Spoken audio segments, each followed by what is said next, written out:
ሰላም ክቡራትና ክቡራን ተከታታዮች እንደምን አላችሁ? እኔ በጣም ደህና ነኝ። ዛሬም እንደተለመደው በወሳኝ መሰረታዊ የህግ ፕሮግራም መጥቻለሁ። በዛሬው ፕሮግራሜ ያልተጠየቀ ዳኝነት ምንድን ነው? ያልተጠየቀ ዳኝነት ፍርድ ቤት የሚሰጥበት ሂደት ወይም አግባብ አለ ወይ የሚለውን በዝርዝር የምናይ ይሆናል ማለት ነው። ለዚህ ቻናል አዲስ የሆናችሁ ቻናሉን ላይክ፣ ሼር፣ ሰብስክራይብ በማድረግ አብራችሁኝ እንድትቆዩ በታላቅ አክብሮትና ትህትና ጠይቃለሁ። ቀጥታ ወደ ዛሬው ፕሮግራም ይገባለሁ። ያልተጠየቀ ዳኝነት ምንድን ነው?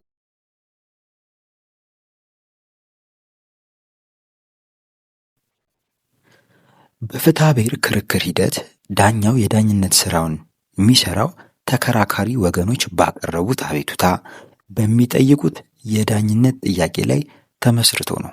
ፍርድ ቤቱ ተከራካሪዎቹ ያልጠየቁትን ዳኝነት ይገባቸዋል በሚል በራሱ ተነሳሽነት ውሳኔ መስጠት ያልተጠየቀ ዳኝነት ይባላል ማለት ነው።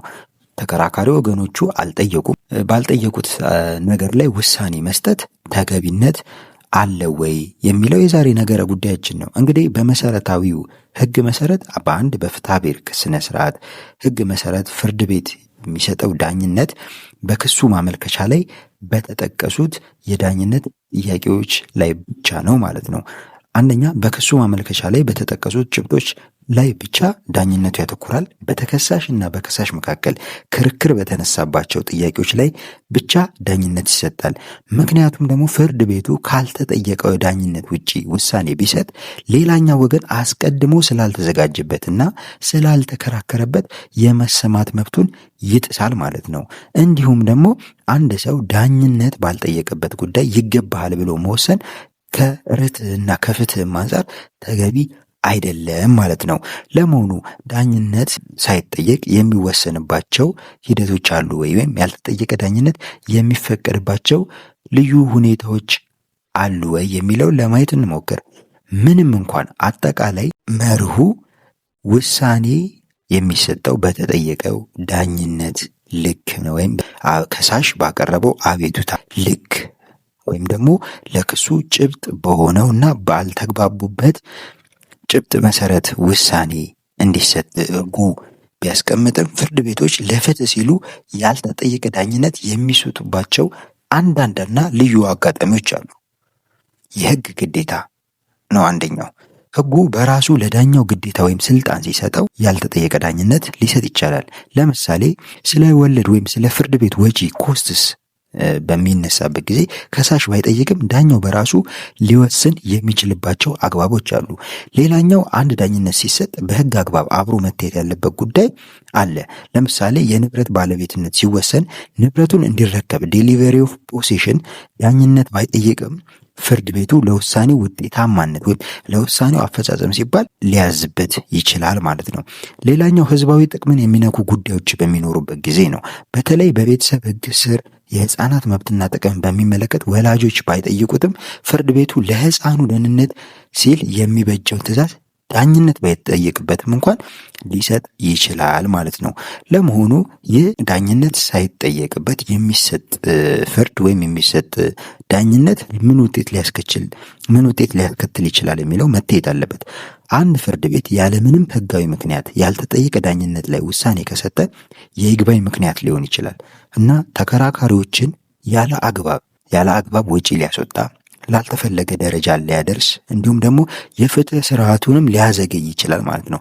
በውሳኔው የተጎዳ ወገን ይህ ዳኝነት አልተጠየቀበትም እንዳልከላከልም ተደርጊያለሁ በሚል ለከፍተኛ ፍርድ ቤት ወይም ደግሞ ይግባኝ ለመስማት ስልጣን ላለው ፍርድ ቤት ይግባኝ ማለት ይችላል ማለት ነው። ያልተጠየቀ ዳኝነት በሚሰጥባችሁ ጊዜ አንደኛ ይግባኝ ማለት መብታችሁ ይሆናል ማለት ነው። እንዲሁም ደግሞ የተሰጠው ውሳኔን ዋጋ ሊያሳጣውም ይችላል። ፍርድ ቤቱ ካለው ስልጣን ወይም ጁሪስዲክሽን በላይ እንደሚሄድ ስለሚቆጠር በከፊል ወይም በሙሉ የሰጠው ውሳኔ ውድቅ ሊደረግ ይችላል ማለት ነው። በመሆኑም በመርህ ደረጃ አንድ ውሳኔ የሚሰጠው በተጠየቀ ዳኝነት ብቻ ነው። ከሳሽ በአቤቱታው ላይ ይሄን ፍርድ ቤቱ ያድርግልኝ የሚጠየቀው ዳኝነት ይሄን ነው ባለው መሰረት ብቻ ነው ውሳኔ የሚሰጠው። ነገር ግን አንዳንዴ ለሕዝብ ጉዳይ ሲሆን ወይም ደግሞ ለውሳኔ አፈጻጸም የሚረዳ ሲሆንና ለሕፃናት መብት አጠባበቅ የሚረዳ ሲሆን ዳኝነት ባይጠየቅበትም እንኳን በልዩ ሁኔታ በጣም ሬር በሆነ ፖይንት ያልተጠየቀ ዳኝነት ሊሰጥ ይችላል ማለት ነው። እናንተ ዳኝነት ሳይጠየቅ ውሳኔ ቢሰጥባችሁ ምን ማድረግ ትችላላችሁ የሚለውን ነገር ስናይ፣ አንደኛ በውሳኔው ላይ ይግባኝ ማለት መብት ይኖራችኋል ማለት ነው።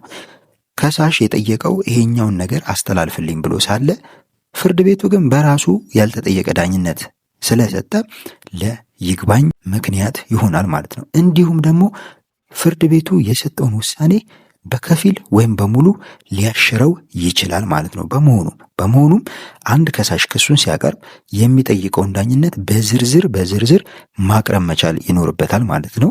በዝርዝር ካቀረበ በኋላ ፍርድ ቤቱ በዚያ ባቀረበው ክስ ተመስርቶ ነው ውሳኔ መስጠት የሚችለው ማለት ነው። እናንተም ደግሞ ውሳኔ ከተሰጠ በኋላ የምታዩት የከሳሽን ክስና ፍርድ ቤቱ የሰጠውን ውሳኔ ታስተያዩትና ከሳሽ ሳይጠይቅ ፍርድ ቤቱ በራሱ ተነሳሽነት የወሰነ እንደሆነ ይግባኝ ማለት መብት ይኖራችኋል ማለት ነው። በዚህ አግባብ ይህንን ጉዳይ ልታዩት ይገባል ማለት ነው። ለዛሬ ያዝኩላችሁ ፕሮግራም ይህንን ይመስላል። በቀጣይ ሌላ መሰረታዊ የህግ ፕሮግራም እስከምንገናኝ መልካም ጊዜ፣ ቸርን ሰንብት።